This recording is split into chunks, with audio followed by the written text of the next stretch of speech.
First item on the agenda is presentations. Item A, presentation, discussion, and review of the Chambers Creek Flood Assessment and Master Drainage Study by Teague, Neal, and Perkins Incorporated. So.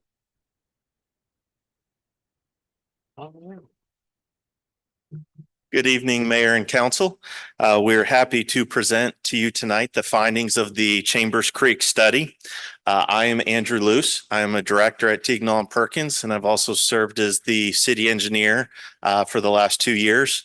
Sorry, I guess I should move to with me tonight is Mandy Clark. She's director of the water resources team at Teague, Neal, and Perkins. It's her team that performed the study. Sawyer Manis, who served as project manager, and Modu Jabarte, who served as project engineer.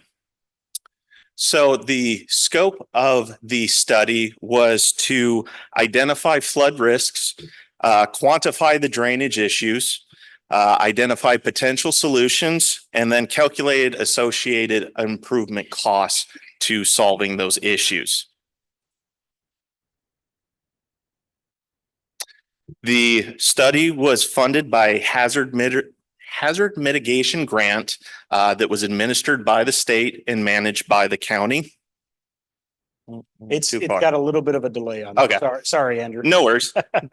And so how we've gotten to where we are today, we started with data collection through multiple data points, FEMA models, field survey, collecting documented drainage issues, public involvement. We've met with city staff on multiple occasions.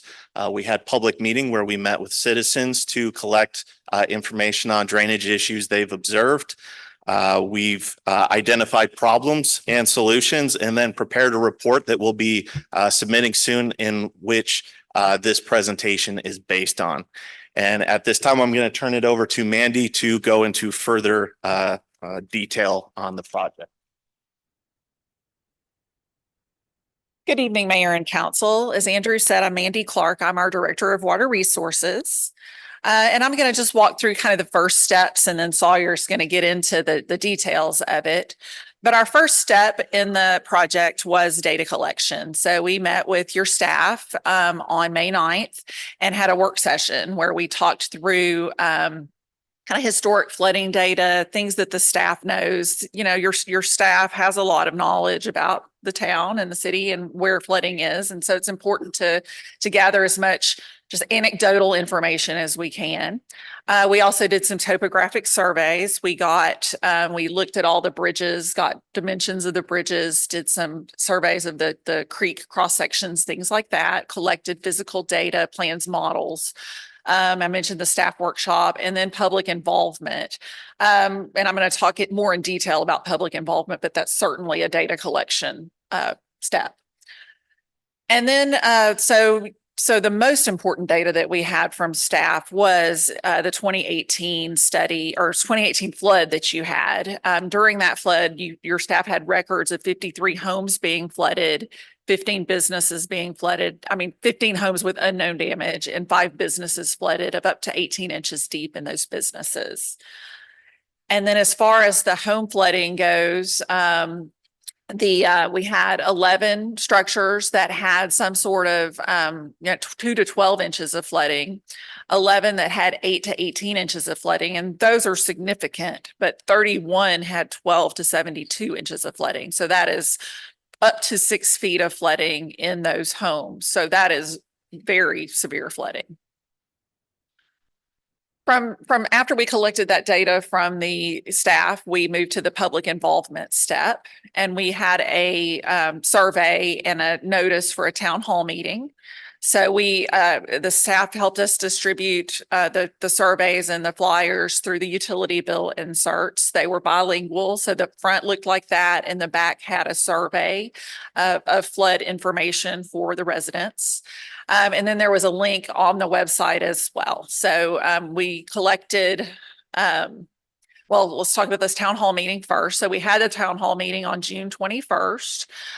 We had 23 attendees, which is a modest number of attendees, but the people that did come were very forthcoming with the flooding information and shared a lot of good information and helped us to confirm flooding areas. And so that's important for two reasons. The first is that it helps us know where to focus our attention on. If nobody's complaining about a flooding area, then we are less likely to need to take a deep dive. And it also allows us, once we have done that study, to be able to calibrate that data to know, okay, this person told us they saw this. Does that make sense with what our results show? And generally it did. And so we did receive of the paper and the online survey, we had 79 total responses. Most of them were online. And then of those 79 responses, they gave us information on 100 addresses because one of the questions involved, are you aware of your neighbor's flooding? And so of the 79, 21 of the addresses were neighbor reported, but we treated those as if that was a fact because it made sense, number one. And number two, it was just additional information to help us understand what was going on. And then from the data that we received, 36 people reported structural flooding. 16 people reported only their yards flooding and 16 reported no flooding. And then as far as where the flooding was coming from, street and creek were the winners of that question. And that was pretty expected. So about 60% was coming from the street or the creek. And we were primarily studying the creek. So that helped us. A few people said their neighbor's yard. We were less likely to focus on that because a lot of times those are private issues between the property owners. And then the, storm drain alley, Flumen Channel were the, secondary flooding sources. So we took all that data and we mapped it. And so what you can see here is the red dots are people who told us that they had structural flooding. So you can see a concentration of those along Christie Drive to the south on the south fork of Chambers Creek, along Barron Drive, kind of to the east of that, and then some down Enon to the east side of town. So what was interesting to us is we did not receive any reports of flooding along the North Fork. And Sawyer's going to talk a little bit more about that, but that told us we really needed to focus most of our efforts on that South Fork of Chambers Creek. And with that, I'm going to turn it over to Sawyer, who's going to get into, the results of the study. Good evening, Mayor and Council. So like Mandy said, I'm going to talk about the existing conditions modeling as well as the improvements. We'll start with the existing conditions. So kind of like Andrew said, the goal of this study was to remap the city's floodplain limits, identify who's flooding, how much water is going through the city, and how's that behaving. So to kind of give you guys some background on what exactly a floodplain is. So generally the floodplain is the area that's directly adjacent from a channel that is at high risk of flooding. FEMA typically regulates the 100-year floodplain limits, which on this image, you can see kind of your typical channel would be conveying those low flow events. The floodplain, which is the extent of this cross section here, is the 100-year floodplain limit. You typically don't want to see your house within that limit, but unfortunately, sometimes older developments, that seems to be a reoccurring issue. And then on this image, the floodway, which is the limits of encroachment that can happen within the floodplain before raising that water surface elevation a foot. FEMA doesn't allow any development within any structures within that floodway. However, developments that predate the establishment of the floodway, they can't tear those properties up without pretty much a volunteer buyout or something like that. So we're going to talk a lot about kind of the 100-year floodplain, the 1-year floodplain, things like that. So kind of what exactly is that? It doesn't mean that, you're only going to see this event once in 100 years. So in our lifetime, we may never see it. What it means is that you have a 1% chance every year of that storm event happening. And for the 1 year event, every year you have a 100% chance of that storm event happening. Now, these are all probabilities. You may not see exactly a true 1 year event that's over 24 hours. You may see a high intensity rainfall for 15 minutes that emulates a 1 year storm event or a 25-year storm event. So all the storm events that we're modeling here in this study are all theoretical storm events. They're not based on historical storm events that the city has seen, but they're based on historical data that's been collected by FEMA and NOAA, which are agencies that kind of regulate these things. Let me go back. So here on this image here, you can see kind of what you typically want. You want your structures elevated at least 1 foot above that 1 year storm event, and in a perfect world. However, what you guys actually have is a lot of structures that are inundated by that 1 year storm event, which means there's a high probability of that storm event happening every year. So in this image here, you can kind of see the green is the floodplain limits that this study established. The light blue is what FEMA has on their flood insurance rate maps, which those are the maps that FEMA uses to require property owners to have flood insurance if they're within those limits. On the North Fork, like Mandy mentioned, it kind of reflected a lot of the complaints we didn't get there. We didn't get any complaints of flooding within the North Fork, and our study showed that a lot of structures are actually not in the floodplain anymore, whether that's due to improved development upstream with detention or just updated topography and information that our study includes that the old FEMA studies didn't have.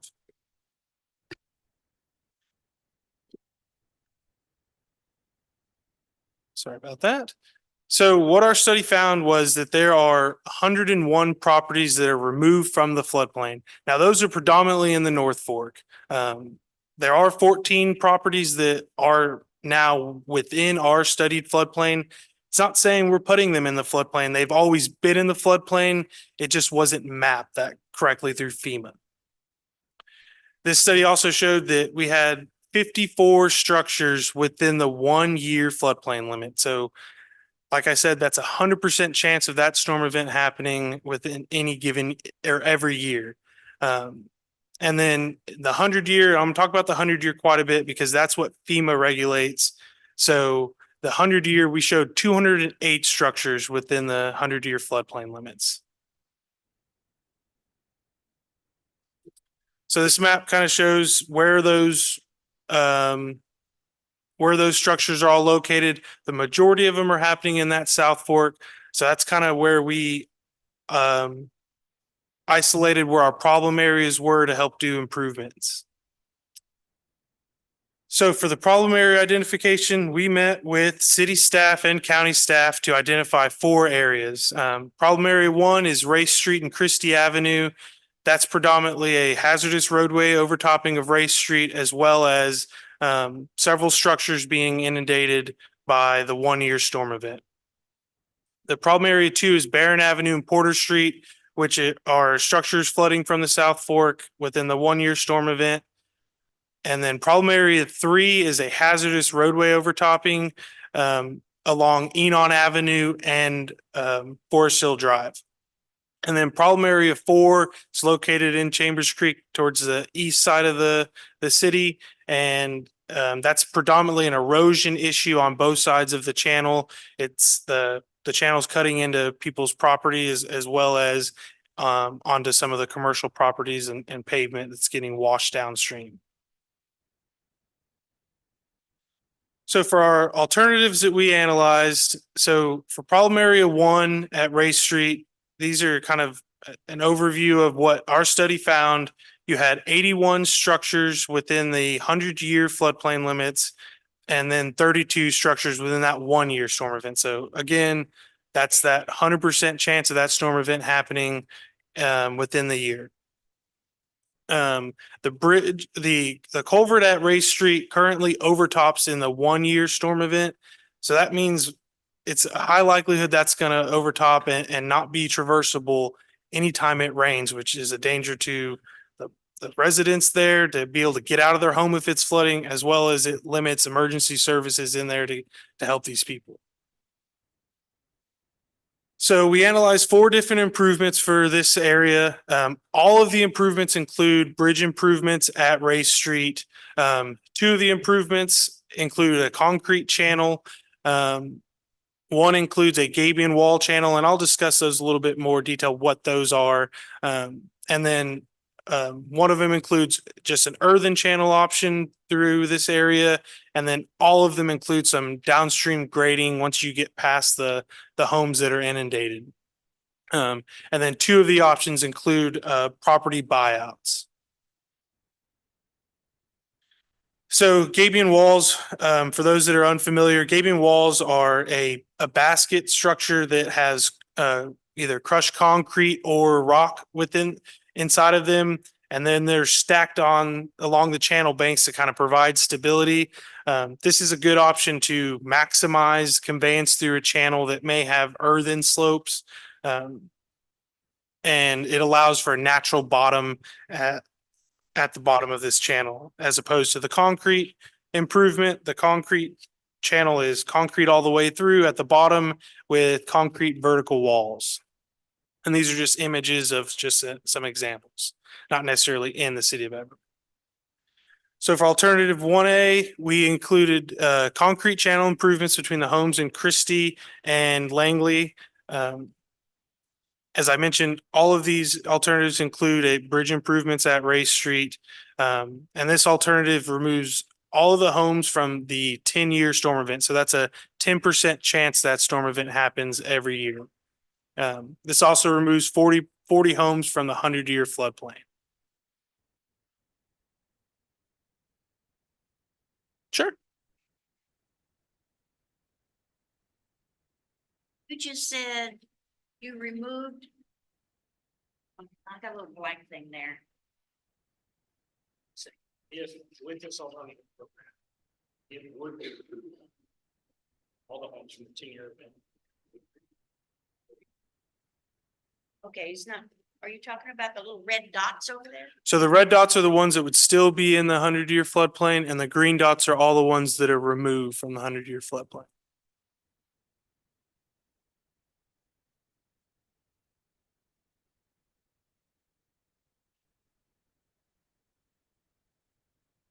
Thank you.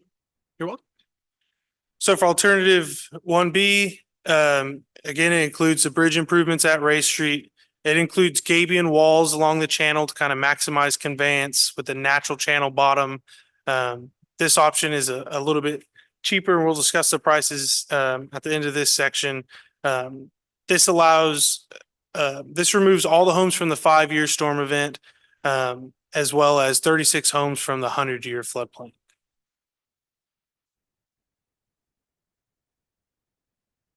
Alternative 1C includes it includes 20 property buyouts that allows for additional channel improvements where those homes currently are. The tricky part about this area is you're very restricted by how the level of improvements you can do with the properties just right adjacent to the creek. So this improvement includes the buyouts along the homes on Christie. It protects all of the homes from the 25-year storm event, as well as removes 66 homes from the 100-year floodplain.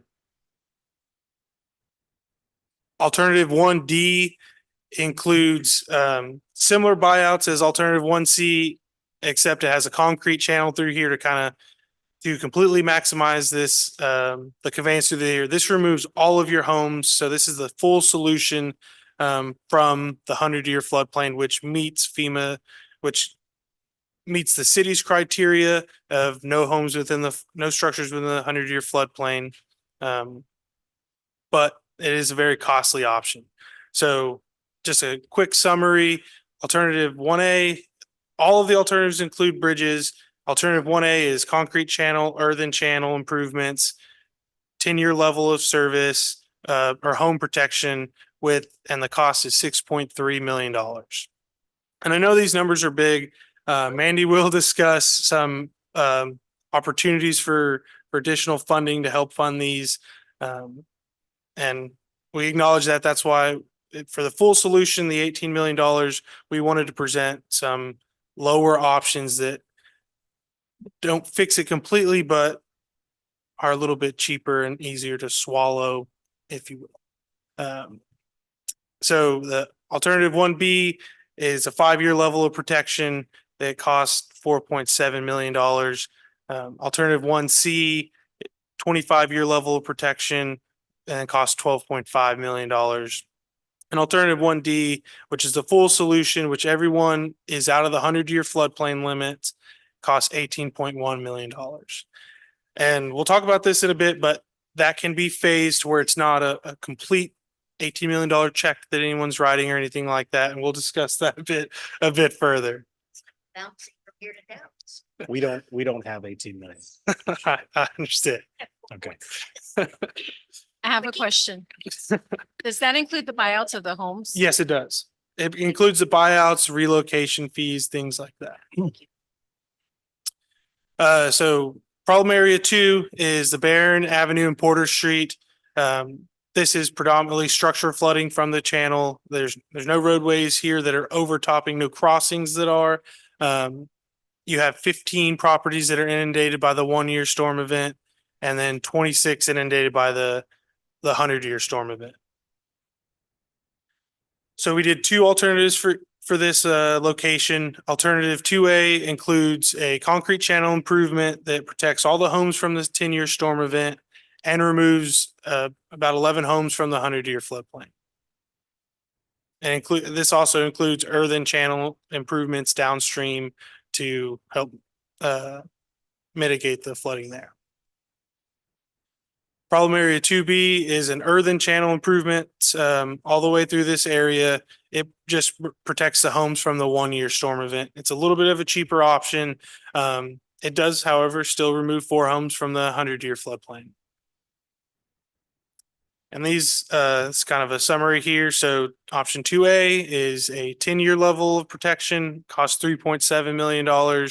And alternative 2B gets you 1-year level of service and costs $650,000.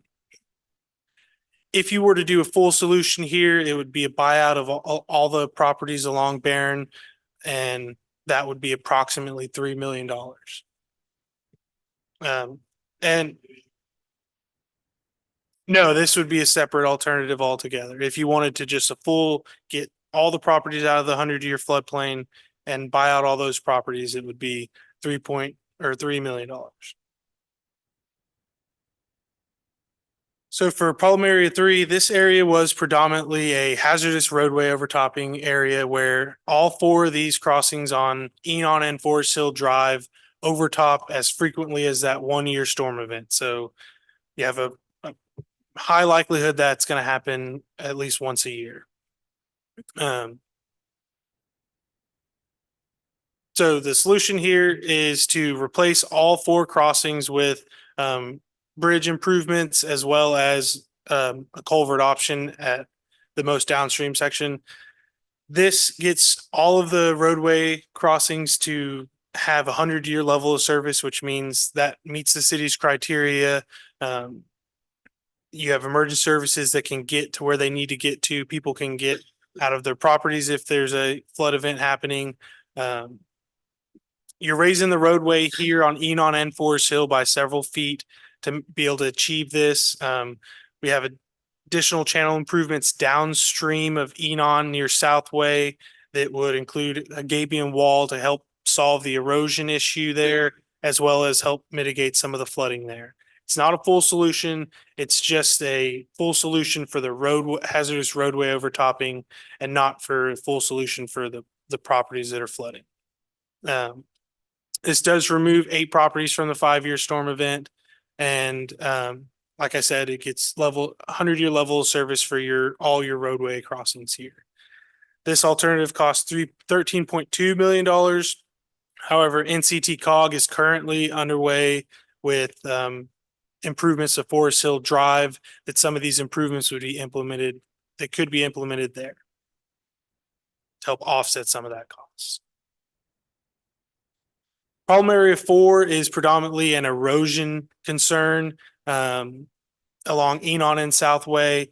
This alternative would be gaping wall structures along both sides of the channel to provide stability to the creek, to prevent that from undercutting onto these property owners. This alternative does not solve any flooding here. It would just be an erosion protection alternative that would be mitigated with alternative 3 or at problem area 3 with the alternative improvements there. But if this was one the city wanted to solve the erosion issues without doing the roadway improvements at Enon and Forest Hill, this is what this option is. And this option costs $2.7 million. Can I ask? Yeah. Is the only alternative to pull those homes out of the floodway in this problem area a buyout? Yes. Thank you. We did look at several areas for potential regional detention, both within the city of Everman as well as in the city of Fort Worth. These 3 locations we looked at, they were proved to be non-viable or not effective enough to decrease the amount of improvements you guys would need downstream. And whether it was you just couldn't get enough storage volume there to reduce that peak discharge or the amount of flow going through the city, or it was just not on and then back into the channel. So none of these options that we previously presented included any regional detention improvements. So Mandy's going to tell you guys a little bit more about the report and the presentation and additional information. All right, so we knew there would be some sticker shock. It's very expensive and we know that y'all don't have that in your checking account. So 7.7. I mean, hardly, I don't think any city can just, write a check for that kind of money.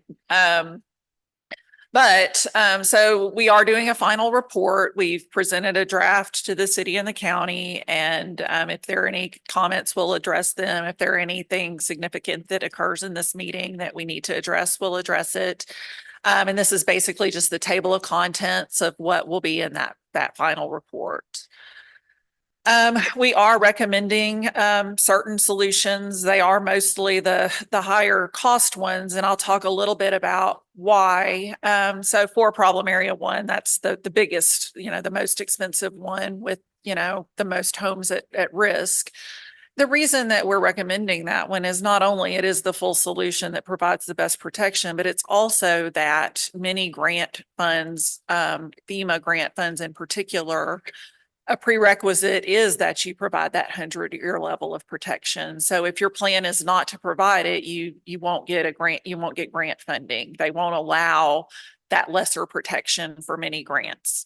So we feel like you can get a start at some solutions while applying for grants, gathering your funding, that kind of thing. So these are the recommendations from the report. But talking a little bit about the phasing. So for problem area 1, that's the Race and Christie. You could start with the buyouts. You can, the homes are in the $200,000 to $300,000 range in that area. You could get some grant funding and just do a voluntary program where, as the money is available, some, people can apply and say, hey, we're ready. It also gives the other people some time if they're not ready to get ready. Maybe they aren't ready now. Maybe they have kids in school or something like that and want to wait a little bit. And you can just start making a plan, a schedule for that thing, for that, the buyouts. And then the channel improvements need to come next, because if you put the bridge in, the channel needs to have capacity to support that wider bridge and the flow that's coming through there. So that would be the second thing. And then the bridge would be last. So that's a way you could kind of take some bites out of it. It's still big money each time, but it's easier than 18 all at once. And so the next steps would be developing drainage capital improvement program, identifying your funding sources and a letter of map revision. So developing that CIP. Y'all have a current CIP for, believe it's typically a 5-year. You could do a longer term to make a longer plan because the funding will probably take longer to generate. That includes your projects and your funding sources where you identify some potential sources of funding throughout the projects. Your current CIP does not include drainage. I didn't see any projects that were drainage related. So you could, make a drainage CIP and just start nibbling away at it. And then other funding sources, you have your traditional bonds. And I know your finance director will know more about that than I do as far as which ones are appropriate. But That's next on the agenda. oh, okay. Um, and then grants. There's certain grants. The Texas Water Development Board and FEMA have some flood grants that come available every year. But the state has a new statewide flood plan. And so the Texas Water Development Board is the shepherd of the state's flood plan. And part of that planning process is including different, including projects. And so step number 1 is to get these projects on that list. So there will be a call for projects in the fall, and we will, whittle these down into maybe chunks that look more likely to get some funding. And then we'll start helping you submit for that funding because the state is the applicant to FEMA grants as well. And they want any projects that they submit for grant funding to be on that state flood plan list. So that is very important. So we'll be watching for that call in the fall, and we'll get those projects on there then. And then the county, this was a grant funded study. So there are funds from the Department of Emergency Management, the Corps of Engineers, different sources that we will just keep plugging at and keep an eye out for you. And then a stormwater utility fee. So that is something that many cities in the Metroplex use. It's a fee on the utility bill, and it's based on your capital improvement program. So this is a great start for a stormwater utility fee because the first thing you have to know is what your needs are to establish it. And so those stormwater utility fee can be used for projects like these, or it can be used for staff. It can be used for maintenance. It can be used for permitting or debt service. So that's a way I've used it in the past is you can get bonds off of the revenue from the stormwater utility fee and repay them through the stormwater utility fee. That's something that would just have to be looked at through a stormwater utility fee study and see how much you could generate. And then the typical fee basis is each residential home would pay a flat rate, usually is the way it's established. The current average in the Metroplex area is about $7 per month. And then commercial is based on impervious cover, your parking lots and your buildings. And that's generally a significantly larger fee per month. So that's just something to keep in mind is a fee like that is dedicated solely to projects like this. And then a letter of map revision. This is something to consider. As Sawyer mentioned, you have 101 properties that the study is showing to be removed from the floodplain. And if you did a letter of map revision, that's an official change to the FEMA maps. And the FEMA maps are the basis for people being required to pay flood insurance. So if you remove people from that floodplain, their mortgage companies are no longer going to require that they purchase that flood insurance. So that's a savings to them. So that's the pros of it, is it eliminates that for those that are removed. It also gives you a single mapping source so that when new development comes to town or you need to know where the floodplain is, there is a single place that you need to look. You don't have to come to the city for a separate map. The other pro and the con is that properties within the updated floodplain will be required to purchase flood insurance if they have a federally backed mortgage. That's both a pro and a con because it costs those homeowners money, but in turn, they will have flood insurance to help them should they flood. So the con also is additional cost. There's FEMA fees, there's the fee to prepare the documents and things like that. So that's just something to keep in mind. It's not a must. It is just something that might be helpful to you. And with that, that concludes our presentation. I did want to thank you for letting us help you with this task. I know the news isn't good, but I think it's hopefully what you needed and is useful to you. And we appreciate that opportunity to serve you.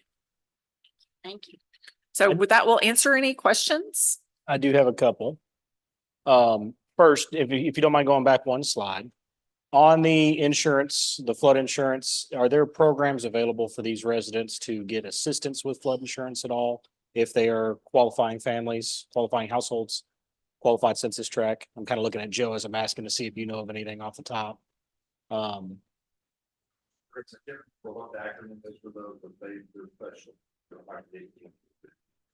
And we could look into that for you. Yeah, I think that's something that if obviously this study is going to result in, and it's great that it's moving 101 properties from it, but we're adding 14. So I just want to be prepared for those 14 homeowners that, hey, here are some options to help out in getting that prepared. One thing that can reduce those rates is a program called the Community Rating System, and that's through FEMA. But it's a great program because it ensures that your city is top-notch floodplain management, but it comes with a lot of it's a lot of work, a lot of paperwork. There's probably some cost to you, and so you would have to weigh how many people were getting that savings, and we can run those numbers and just see kind of where you're at. But it's a pretty onerous process for the city, for the higher level of floodplain management you're doing, and that's like record keeping, that's doing studies like that. That's public outreach. It's similar to the environmental permitting that we help you with. It's a lot of public outreach and that sort of thing. And it's a point system. So the being in the program is a 10 and the best cities a 1. And for every point you get a 5% discount to those people's flood insurance. So if Everman was to come in at an 8, their homeowners would get a 10% discount on their flood insurance. Now that would be everybody, not just these 14. So it could be a value to you, but I think you'd have to weigh the cost versus the benefit, because a lot of cities will do that, and it's just the math doesn't work. So we can look into that for you. So that's one program that I'm aware of, but there may be other like income-based programs as well. And then on the stormwater fee, and I'm going to look at Antigua too. When we go to, if that's an option that we look to go and implement, I know that when we do our impact fees, there's an engineering study that's required to determine that amount. Will this study allow us to determine that amount? How is that amount determined? So you would take all of your projects and then you would look at how many homes you have in town, how many, you do some estimates of how much impervious area you have. We would do those kind of numbers and kind of divide how much fee you could get for various scenarios by the total need that you have. And your $7 is not going to come anywhere close to achieving your so similar full to how need. the impact fee is assessed, we would present that to council, but council would still determine that fee amount? Yes. Okay. Yes. So it's as long as you're not charging more than you need to, as long as you're not making a profit off of it or something. Right. And then it's- any funds that are collected on stormwater, I'm assuming would be restricted funds Yes. and can only be expensed on stormwater, correct? Yes. Okay. I knew the answer. I just think it's Yeah. important everybody else knows the answer too. Yes. And so the maintenance is stormwater maintenance that I Sure. have on the list. And has to be expended on projects, I'm assuming identified within the report that is utilized to determine the fee, correct? Usually. So we can't just make up a stormwater project somewhere else. in No, the but as city. long as your CIP is up to date, if you Okay. add projects, you can usually Okay. All right. And I do want to say, council, they have worked very, very hard on this and they've been absolutely amazing at working with staff. Obviously, since 2018, we've been fighting to get to this stage. And when I say fighting, I mean, we have been fighting and there's been a bunch of hurdles. And I'm so thankful that TMP was selected as the firm because y'all done an amazing job. It's been great working with you and I'm very thankful that we finally got past this milestone.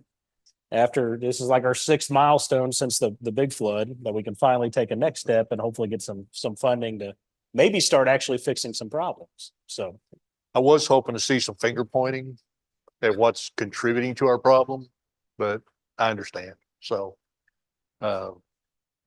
anyway, you okay answering questions from the audience if they have questions? Absolutely. I think Carol, Oh, Your go ahead, mic. Carol. your mic. Turn on Your your mic. mic. My question is, the study shows from Southway, what about the houses past Southway? This is on page 42.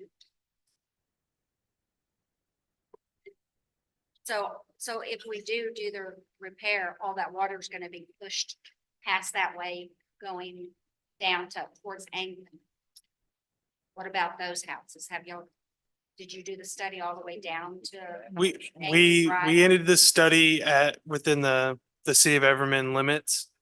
We didn't take any improvements all the way to England Drive or anything like that. So I think. It's right at the end down. Sure. Swamp. So I think one of the things, this study focuses on creek flooding, not street flooding. And what we're seeing a lot of down there is street flooding. So we would have to address that through our streets programs when we look at road construction improvements and those kinds of things. If we're getting it from the south side on those homes, which I think is the majority of what we're getting, that's not going to be associated with this specific study. This specific study is focused on the creek side coming back. But any improvements that were designed there would be an obligation to do a more detailed study Further down. that would show no adverse impact. So, that would be a part of that study. My main concern is, as well, as I noticed they're building the big house, the house on Forest Hill, they're raising that. Mhm. So all that water is gonna come down maybe our way too, which is gonna cause more flooding on our street and can flood the house. I know my neighbor's house flooded. So I will say that since the flood of 2018, obviously the mayor and staff has been working very hard at trying to cooperate and gain cooperation of our neighbors. And that cooperation has actually improved significantly. So that's a great project as an example. The subdivision project there on Forest Hill Drive and Shelby. That's a great example where the city of Fort Worth agreed, although there wasn't a requirement for them to get a flood development permit from the city of Everman because they're actually not developing anything in the city of Everman. They still forced the developer to come talk with us. That developer worked directly with our city engineer, Andrew, to make sure that there was not going to be any adverse impact. And Andrew's he's pretty tough with them. He puts up a pretty good fight to make sure that they actually comply with what they need to comply with. So I will say that we have seen improvement now on new development coming in. I'm not speaking about previous developments. I can't speak to what occurred before, but I can tell you that now when Fort Worth is developing, and that home development's a prime example, they are communicating with us, they are working with us, and they want to make sure there's no impact. And they're taking the extra step by forcing their developers to work with us, even when they don't have to. Any other questions from council? Okay, we'll open it up to the audience. If anybody has a question they would like to ask, now's the time to do it. Anybody? Oh, go ahead.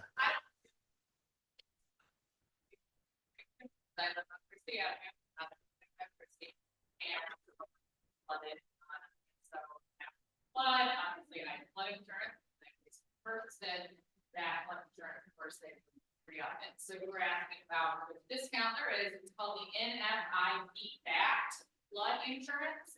And so it's a FEMA backed program that we have to keep flood insurance on my property and pay approximately the same amount that I did, even though I had a very recent, very expensive claim.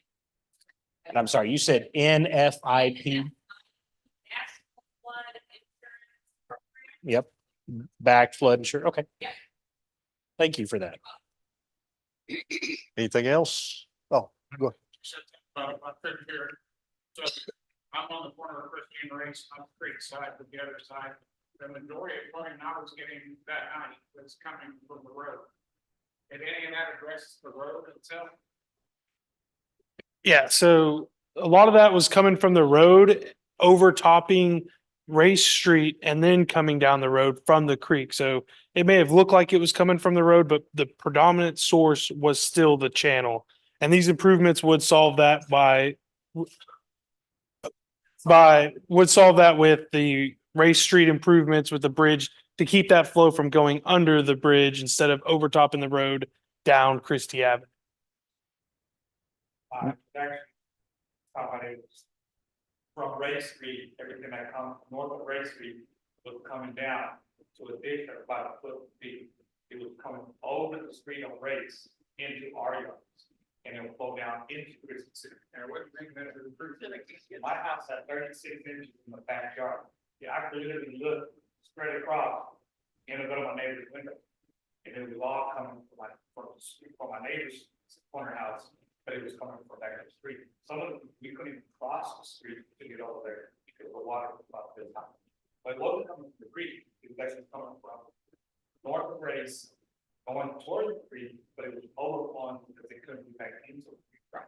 Yeah, it's when the creek's at capacity, it's limiting all the capacity of everything upstream that's draining it. Yeah, everything was going down Bader, Kelly, Pittman, and Johnson, all the way down. And of course, it was all full, but it was like our water was coming from across, even from Kelly Street on the west side, it was coming down toward the creek, and it was just all around. So, I mean, I know the creek was full at the time, it was full, but it was still coming going south, and it was coming going east. So, 2 hours there, 2 hours straight.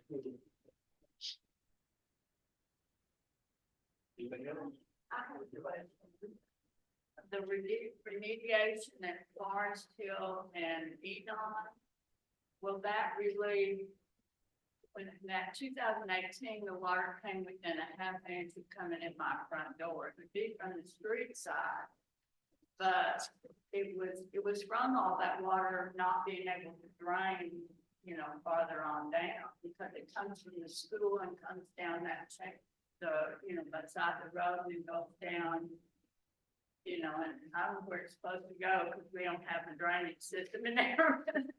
And then that new addition, the streets are gonna come onto Forest Hill Drive, and so that will add more water into Chambers Creek.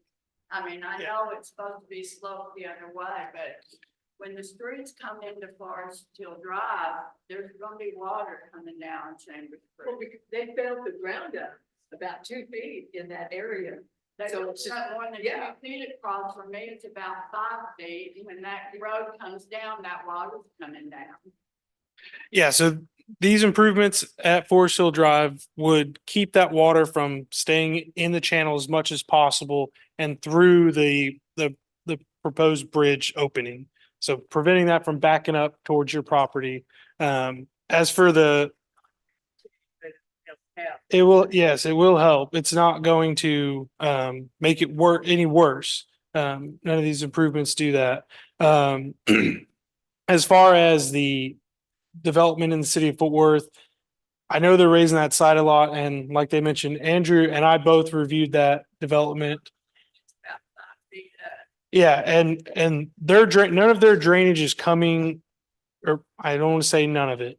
They're not sending any more flow to Forest Hill Drive than what was already going there in existing conditions. They constructed No, a they have very they have a- large detention Yeah. pond, and I think right Oh my now, gosh, actually, I drove by there recently, they're starting to put in a lot of the storm drain system, and so we've evaluated that, as Craig mentioned, the detention pond to ensure that there's no increased runoff from that site. So they are filling in areas, but all of that will have storm drain system that will be directed to that detention pond. And we, as the city of Everman, have reviewed that detention pond to ensure that there's no increased runoff there. And it's actually going to improve things.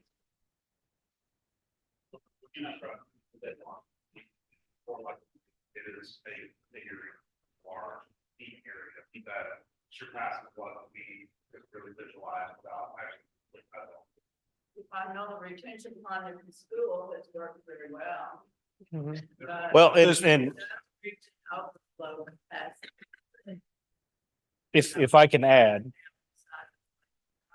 so Forest Hill Drive is slated, for those of y'all that don't know, is slated for some significant improvements, funded by the COG and the Regional Transportation Council. Michael Morris, who oversees that operation, is overseeing this project, is addressing this project, not just as a simple road expansion project, but he is equally addressing stormwater as well along the whole corridor. So not just the bridge, not just crossing the bridge, but how the water is running down Forest Hill Drive from either direction, stormwater improvements. That's a big portion of what this study is going to help benefit on that project side. We've had a kind of a pause on the design phase right now in the concept phase, waiting on the study to finalize. And once comments are complete, that project's going to resume. And once Forest Hill Drive is done, it should have significant improvements on stormwater management. So we should see great improvement on that roadway, not just with the creek, but street water as well. No, Chambers Creek is actually lower than Forest Drive. Right. You come down, it's Chambers Creek. Right. So, question, you keep talking about the bridge. There's two bridges. There's one on Forest Hill Drive. And then there's one over there on Enon, right next to the cemetery. Yes. So which bridge are you talking? So. Yeah, so crossings 1 and 2, those are currently, I think it's 10x8 culverts, multiple of them there.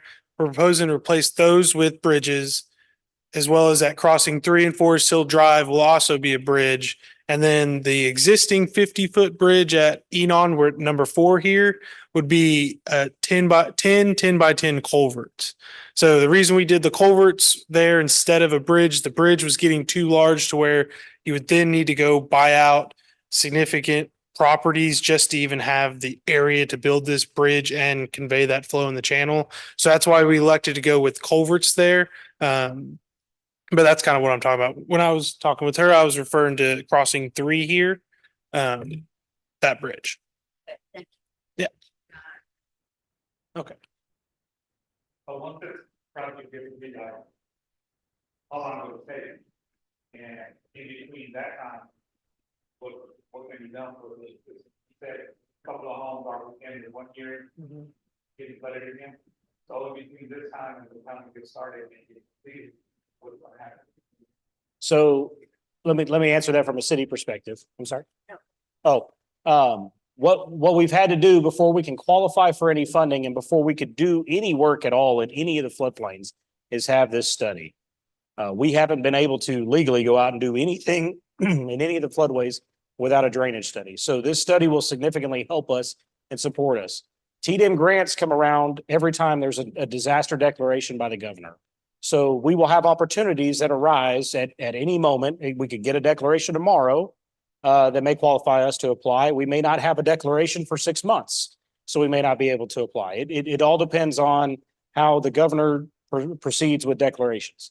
The declaration right now, for example, in the Panhandle regarding wildfires, that opens up a grant opportunity that we could apply for flood mitigation. So every time there's a disaster in the state and the governor opens up and declares a disaster, it opens up a grant opportunity.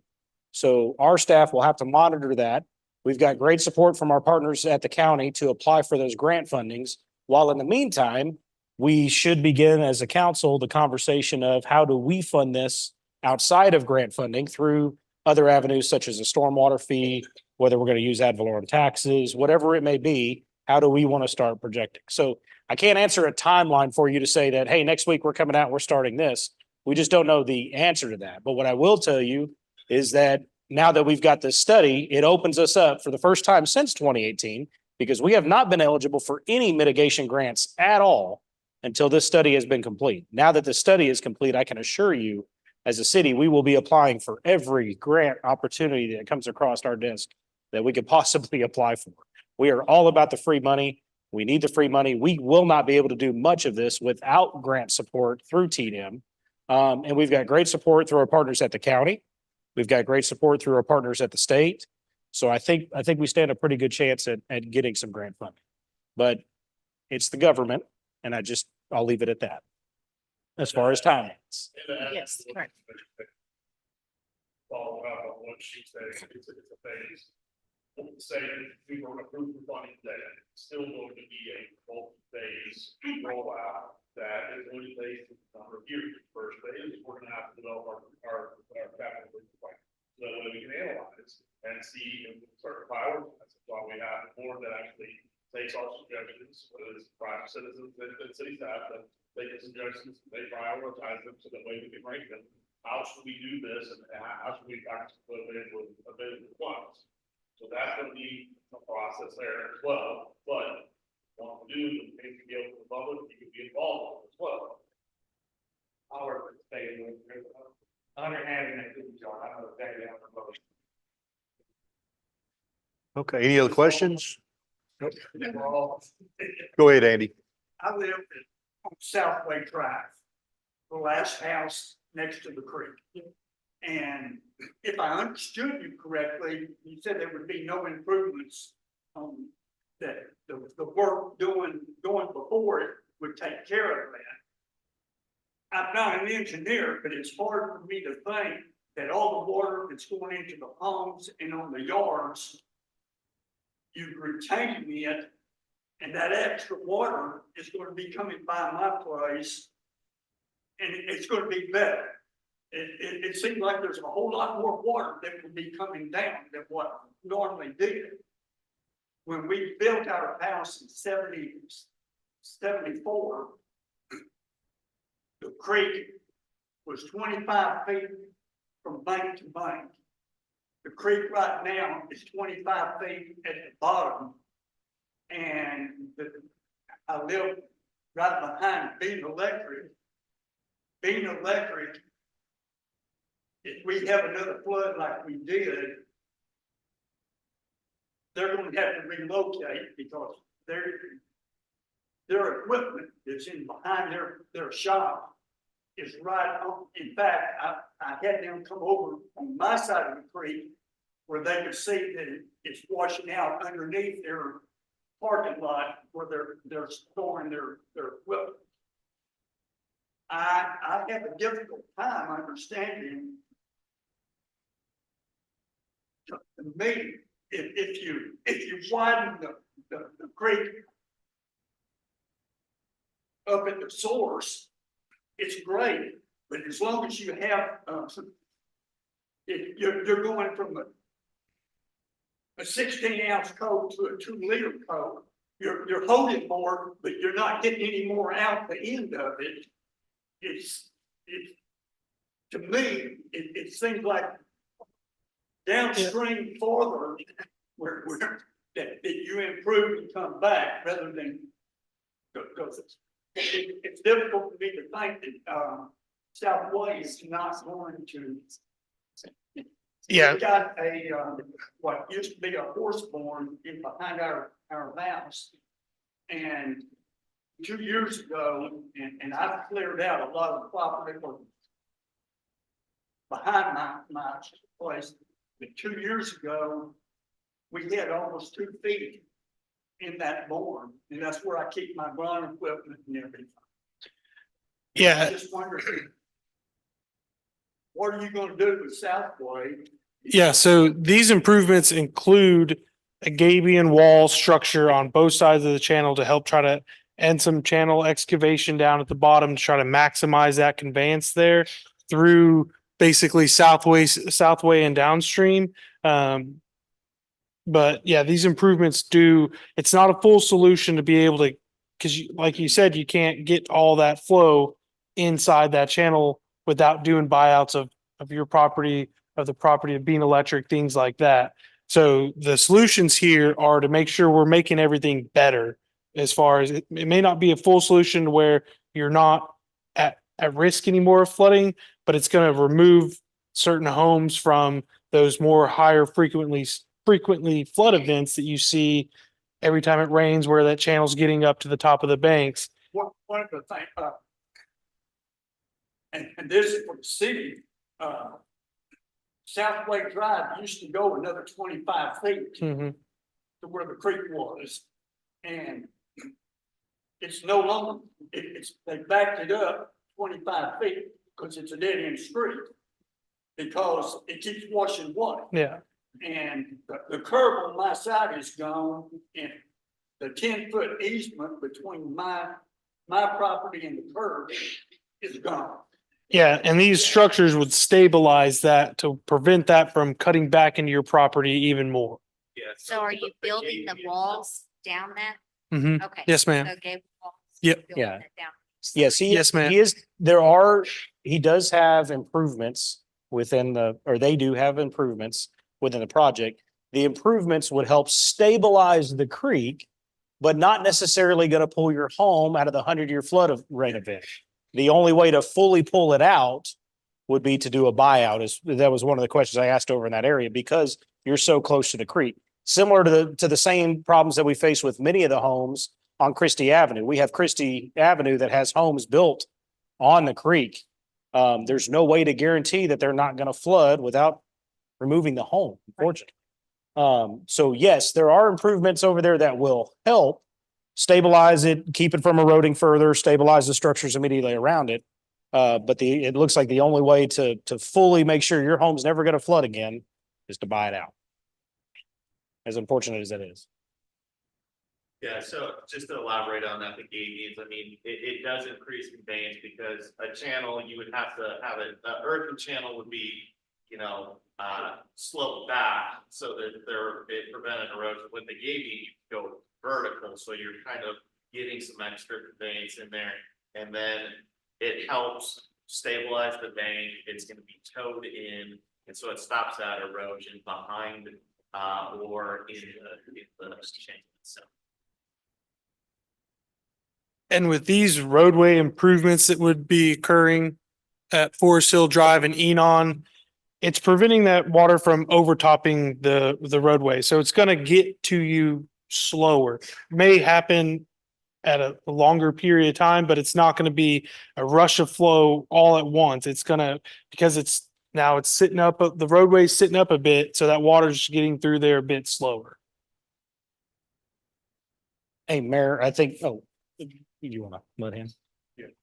Yeah, I have a question. We're talking about buyouts and I have a home on Christie. And I think on that figure, you had 101 homes and $18.1 million. And you mentioned those 21, 25, okay. Because I was wondering how you come up with the value of the buyout amount. And that's only part of it. I hate seeing the full all in cost. The 18 is the all-in cost for the bridge and the homes and the channel and everything. So the homes were what, around 6 million, Sawyer, total? And so within that cost, that's the cost of the house, that's the relocation cost. It's not we're buying your house and good luck. There's other assistance relocation in there that's. Yes. So that when you down the road, it's hard with the value. Right, we used like the TAD, the appraisal district value, and then tacked on funding for relocation expenses. We have a right-of-way group in our company, and I spent some time with our manager, and and then the demolition. The homes are of an age where they likely have some asbestos. I mean, it's a thing to take down a home that was built before like 1980. So it involves all of that. And a lot of times what cities will start when they need to do buyouts, they'll start with kind of a voluntary, who's works first, who wants it first, that kind of thing, and ease into it over time. Yeah, we have a real estate right-of-way group in our company, and they help us with that. So we are going to make it available on our website. So you can go to the City of Everman website and view it there. We're also going to put a video copy of this presentation tonight and the discussion tonight on there as well. So you can go back and rewatch it again if you'd like, but that'll be on our homepage on our website. If you would like, we can provide you a printed copy, but don't come tomorrow, come. Is it fixed? Okay, you can, we had a printer issue today. Okay, this proposal. The presentation, yes. We'd be happy to print a copy of the presentation if you'd like. If you want to come by City Hall and pick one up tomorrow, we can do that.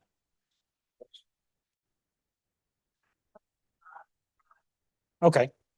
Yeah, a copy of the presentation. The final report's not done, but the presentation tonight, we can distribute that. Once the final report's done, which is also going to be very lengthy, we'll have that available on our website too. Okay, so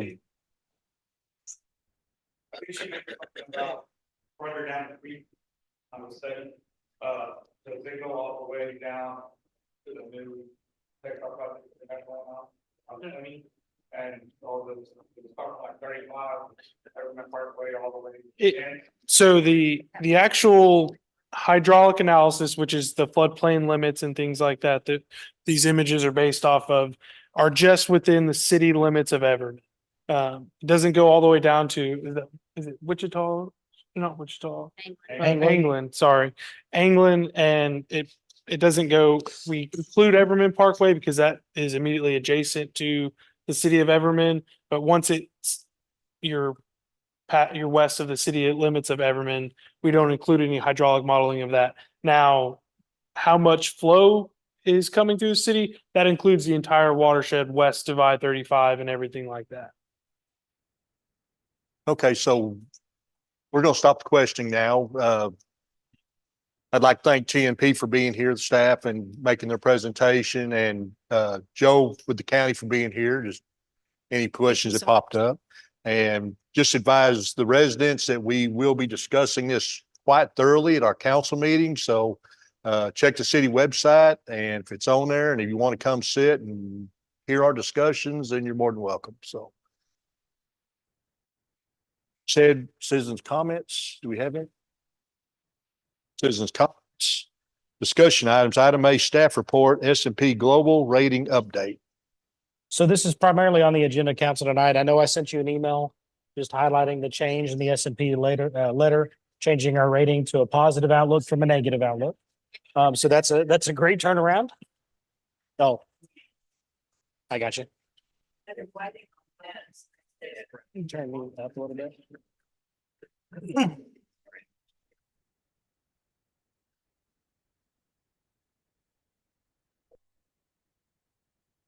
Oh, that'll be all right. Okay, so, ooh, that's much better. All right. I know that I sent an email communication to everybody, just giving you the details and sharing the letter with you from S&P Global Rating. S&P Global Rating essentially is the firm that reviews our bond rating, which is essentially the city's credit rating. We've gone from a negative outlook to a positive outlook. We got downgraded to a negative outlook because of some financial trends in previous years up until about 2020. I shared the financial trend Excel spreadsheet with you, where you can also see the turnaround and how things have significantly improved and are continuing to improve. So that's a great sign and a great thing to see that turnaround, and hopefully more in the future. It's mainly on the agenda to answer any questions if you have any.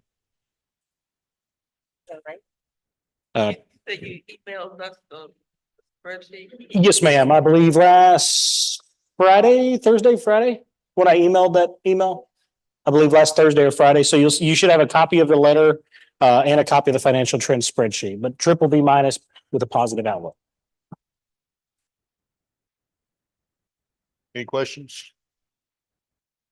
Okay, next item, staff report, citywide cleanup event.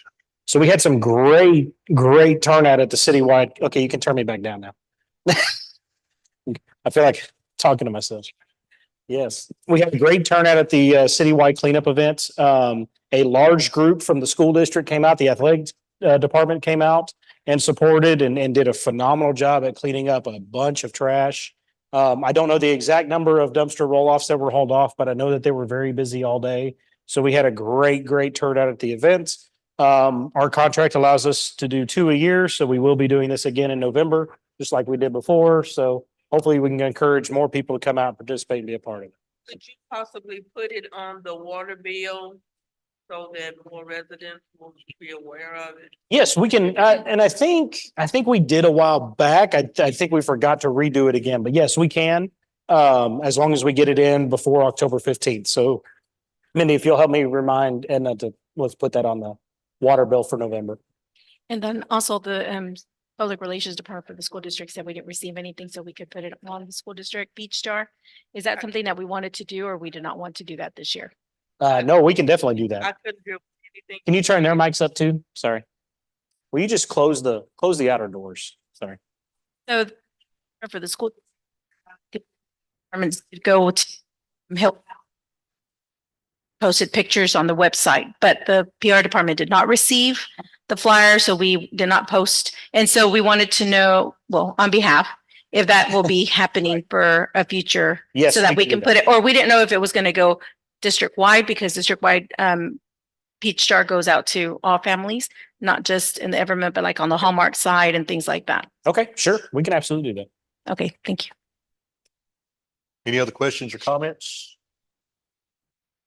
Next item, item 7, consideration possible action. Item A, ordinance number 810, an ordinance amending the Code of Ordinances of the City of Everman, Texas, Chapter 10, Health, Safety, and Nuisances, Article 5, Noise, by amending Section 10.10-91 and 10-92, providing for the repeal of all ordinances in conflict, providing a severability clause, and providing a saving clause, and providing an effective date. So I will entertain a motion. I move we approve ordinance number 810 as read. Motion made and seconded. Any discussion? So this ordinance is going to be for the noise? Yes, so this ordinance changes what we discussed last time. It removes the decibel requirement within our noise. Got it. So it gives a little bit more teeth to the noise ordinance for a lot. Any other questions? Poll the council. Place 1, Aye. place 2, Aye. place 3, Aye. place 4, Aye. place 6. Abstain. Abstain. And Mayor? Hold on. Well, That I have a conflict of interest to abstain. Oh, okay. yes or no? No. Sorry. Mayor? Aye. Motion carried.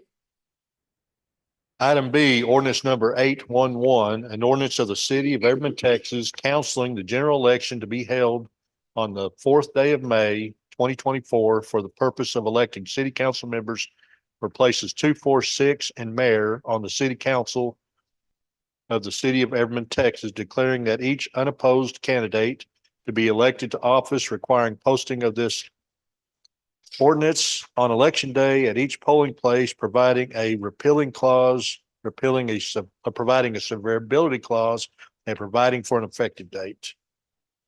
I'll entertain a motion. I move we approve ordinance number 811 as read. A second.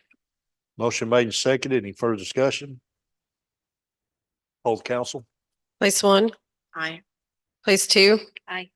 place 3, Aye. place 4, Aye. place 6. Aye. Mayor? Aye. Motion carried. Item C, resolution number 2024-03-01, a resolution authorizing membership in the Atmos Cities Steering Committee and authorizing the payment of 5 cents per capita to the Atmos Cities Steering Committee to fund regulatory and related activities related to Atmos Energy Corporation. I'll entertain a motion. I move we approve resolution number 2024-03-01 as read. Second. Motion made and seconded. Any further discussion? How much is that? I did not do the math before coming here, but it is a fairly nominal fee. And what the Atmos Steering Committee does is essentially negotiate settlements on behalf of the city of Everman and all other participating parties. So any city that's a part of the organization, to set fees for our residents related to gas.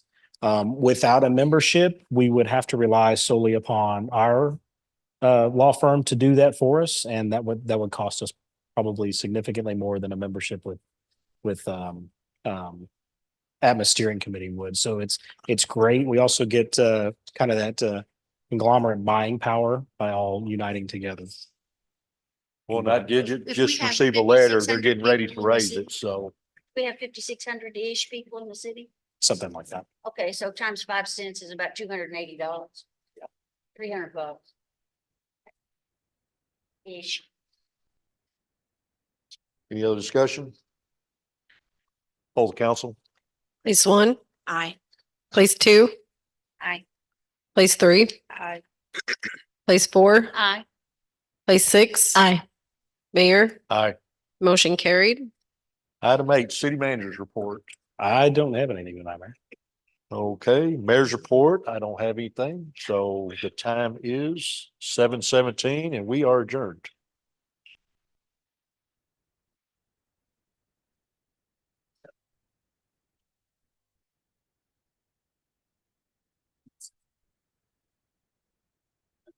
It was